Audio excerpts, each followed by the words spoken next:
Hey guys, so today we're at my house, and if you have a similar issue to mine, which is that this house was built in the 70s and there's no light in this room. So actually I think all the bedrooms have zero lights.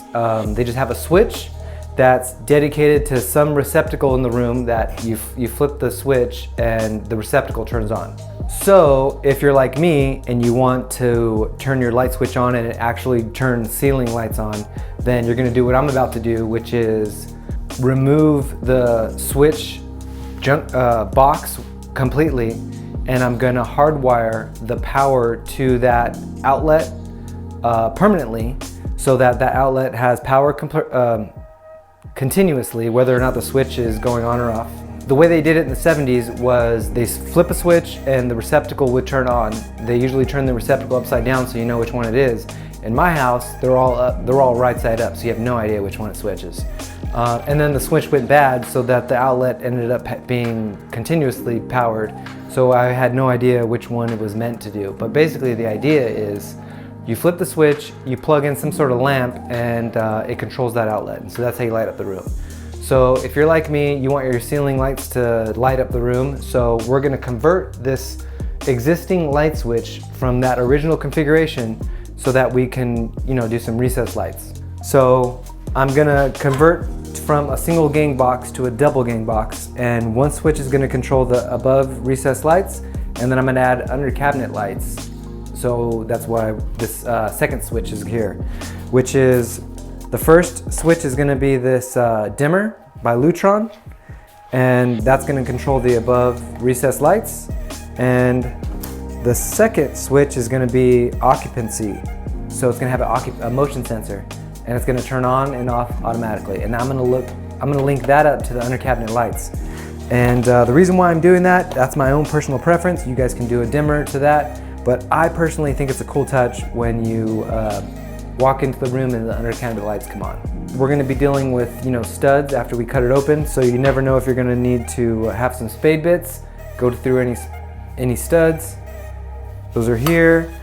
If you do go through any studs and you have your wire going through, then you're gonna need these plate covers, and that's gonna prevent the drywallers from puncturing your new wires with drywall screws.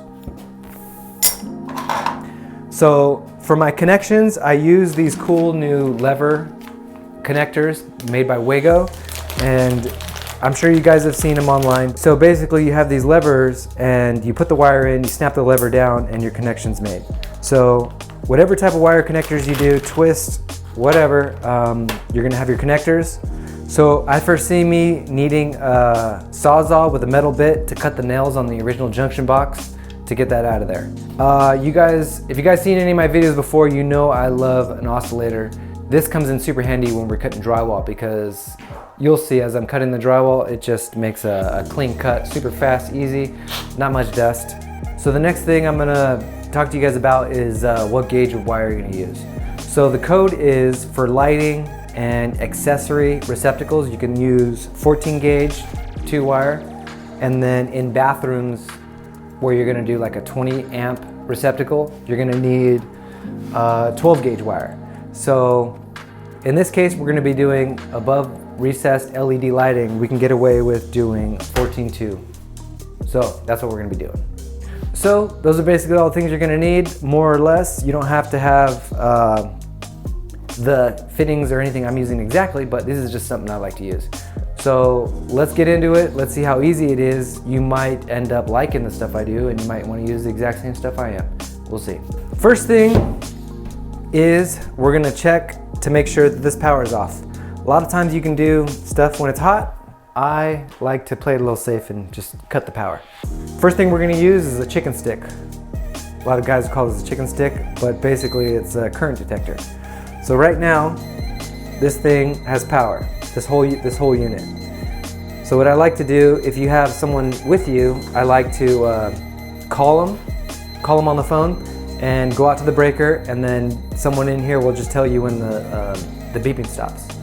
So in this case, I can just walk out to the meter, come back in and see if it's off if you're by yourself. But like I said, if you have someone who can just do it real time, why not?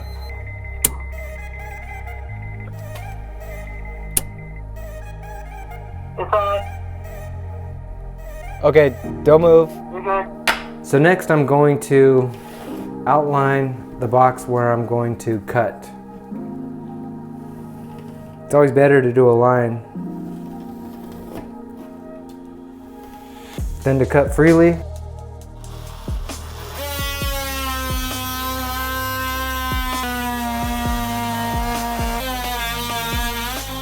So with a flat trowel, I like to pop this eye out.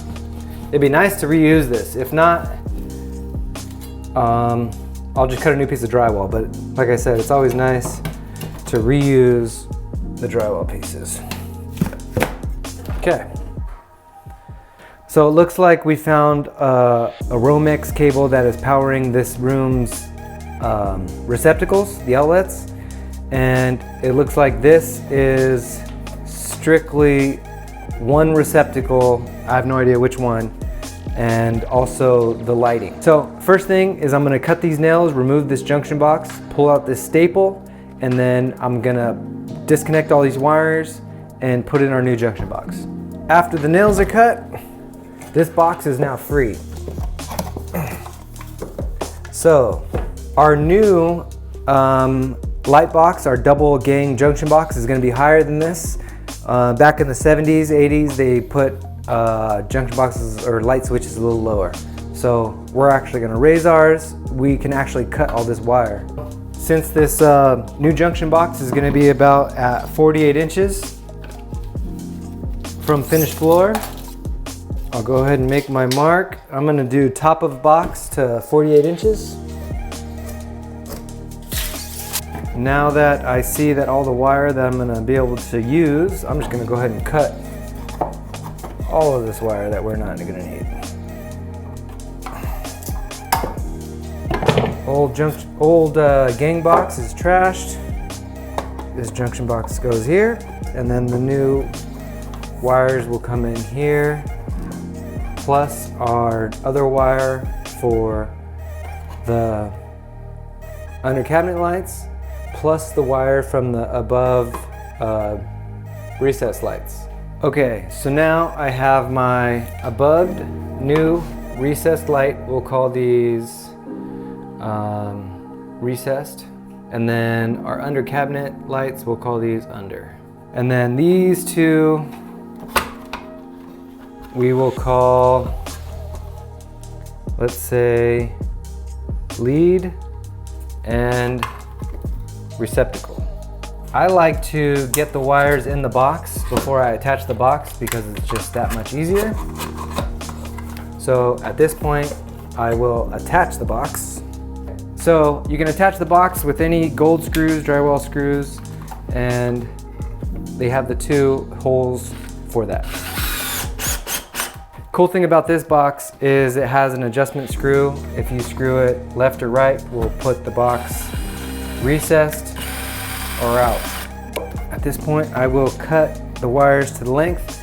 So the code is you need from the back of the junction box to the edge of the wire needs to be 6 inches, and it needs to extend from the box 3 inches, and there needs to be a 1/4 inch of sheathing that's attached inside the box. So rule of thumb, 1/4 inch of sheathing inside the box, 6 inches from the back of the box to the front, 3 inches from the face to the front.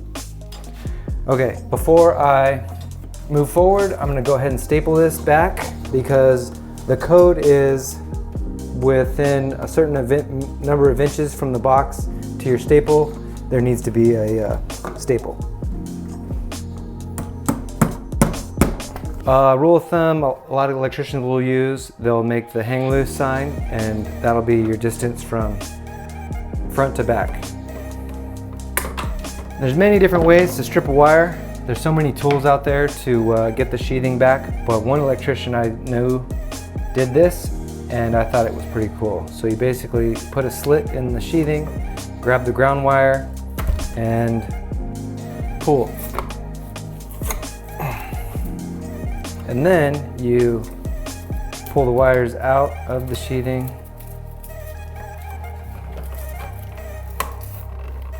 and cut. So I'm going to continue that process for the rest of these. So you get rid of your combustible added cardboard paper they put in Romex, and you separate your leads. So I have this one labeled as under cabinet lights, this one is recessed lights, and then these two get hardwired all together. So I'm just going to go ahead and start that now. First, I'm going to strip all your wires. Yeah, so these are all 14 gauge. So you're going to find the groove for the gauge, the wire that you're about to strip, and you insert there. So rule of thumb is the width of your fingernail is the amount you strip. So there's my fingernail, there's the wire, enter about right there, 14, strip.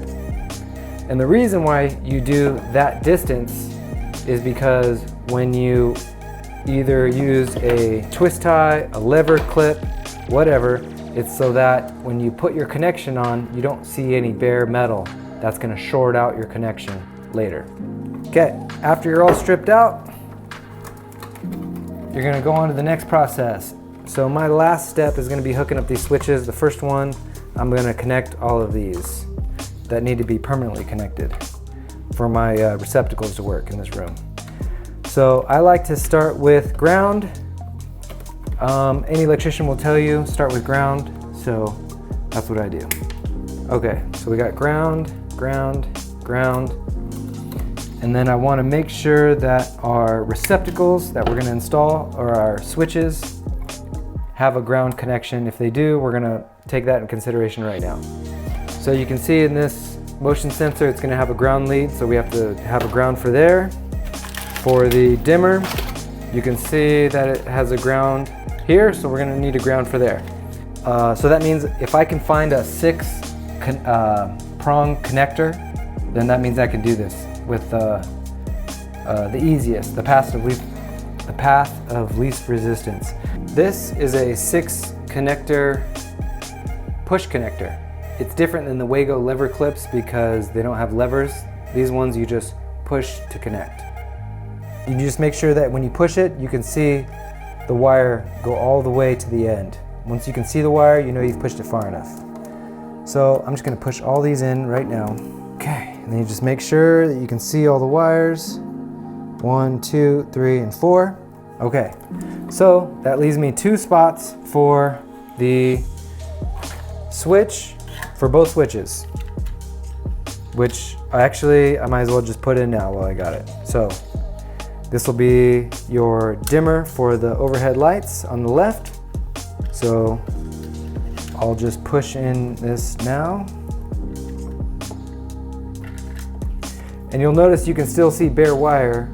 Ground is the only one that doesn't matter if the connections are exposed. Okay, so here is my motion sensor. So this being that it has 2 grounds, I'm going to have to do what's called a pigtail. I'm going to steal the bare copper ground from this short length of cable, plug it into that last spot on the push connector, and this is basically a pigtail over to these 2 grounds. So now that means I need a 3 connector for this. So let me grab a 3 connector Wago lever clip.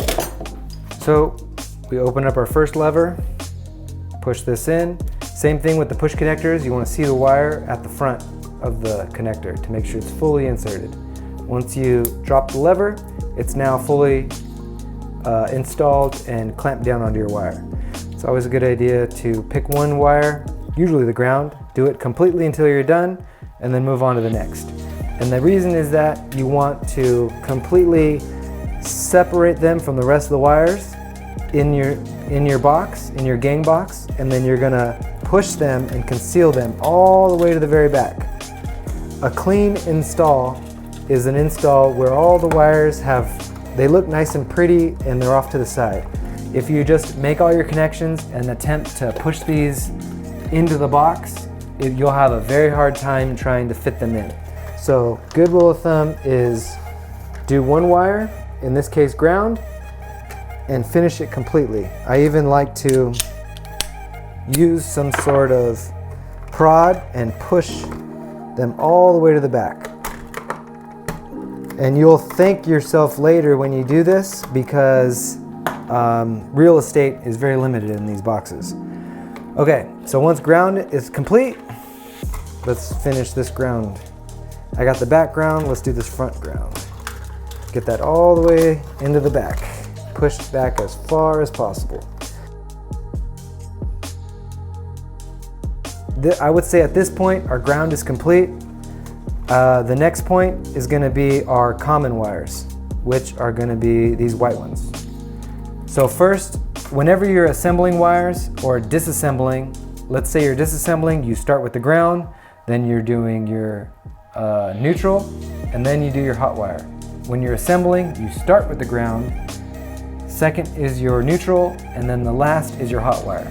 So, like I said, first ground, we're assembling.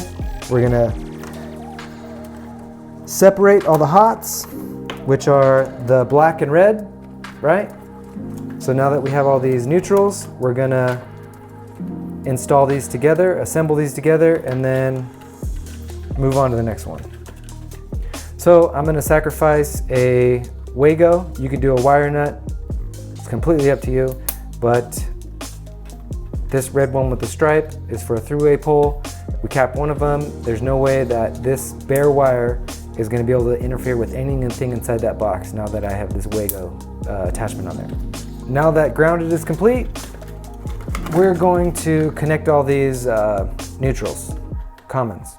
1, 2, 3, 4. All we need is a 4 connector. So we have a 4 connector, 4 wire connection here. I'm gonna sacrifice a 5 connection just because I don't have a 4 on me. Completely preference. If you want to use a twist wire nut and do this, there's many different ways to skin a cat, but the principle is the same. Okay, and when you put these in, you wanna make sure there's no bare wire. After you've made sure of that, if there is any bare wire, you pull that wire out, you trim the bare metal accordingly, and then you reinsert it. So now that that's done, I'm gonna shove this all the way to the back as tight as I can, and I'm even gonna bend all these loops because real estate is tight. Now that I have all of the commons, the neutrals, it's onto the hot. Here's our hot wires that we're gonna have permanently connected right here. So this is power to the switch, and then we need power to this switch, is right here. So these are your wires that need permanent tying. So we have 1, 2, 3, 4, 5. So this is your hot, this is your outlet, that are in my outlet, and then the other hot for that outlet. So, and then we need hot to this switch, and then we need hot to this switch.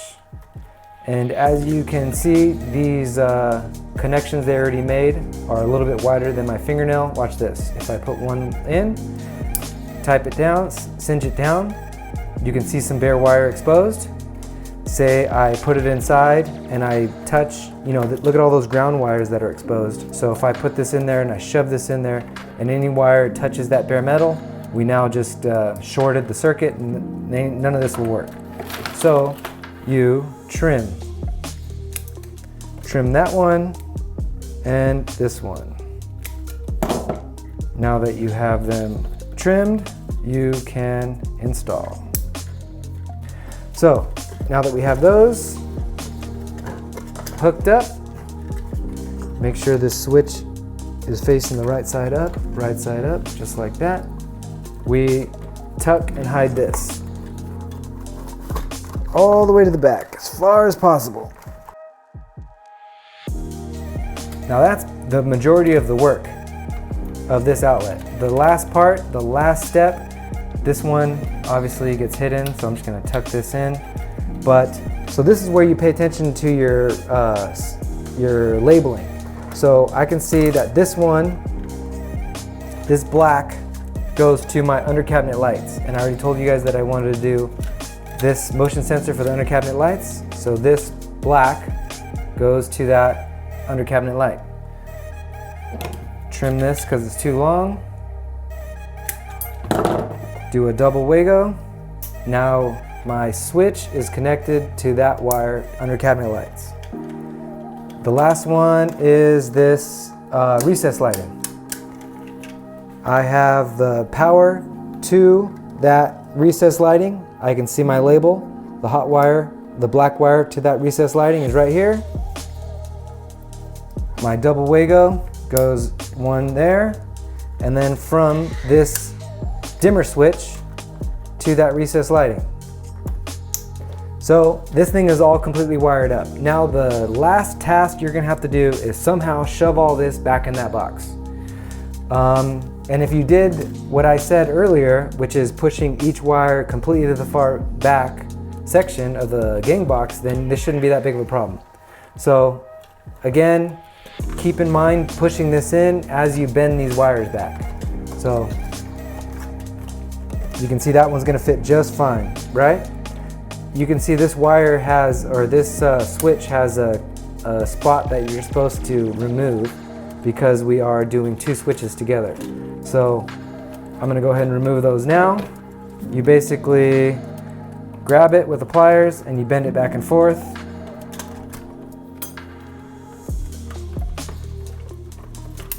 And that's because I'm only removing this side because it's on the left side. Say this switch was on that side, I would remove these right here. Okay, so there's one. The next one I'm going to kind of place as it's going installed, so that way I can figure where these wires are going. And then there you go. There you have it. They fit. So right now I will screw these on and these will be at 100% complete. And I was able to use this double gang box as a junction box for the receptacle, the power, and then it's also going to house the two switches. So you're able to cram a lot of wire in by you doing the right technique. And these basically are done. A lot of time, well, in this case, I'm just doing this for demonstration purposes, but you want to get your drywall back on before you install these because you almost want these to sit on top of the drywall as opposed to the drywall being cut around these boxes. So I hope you guys enjoyed how I personally would handle my situation with my installing under cabinet lights as well as my recessed lights. I hope it helps you with your future installs. Please leave me a comment below and let me know how your install worked for you.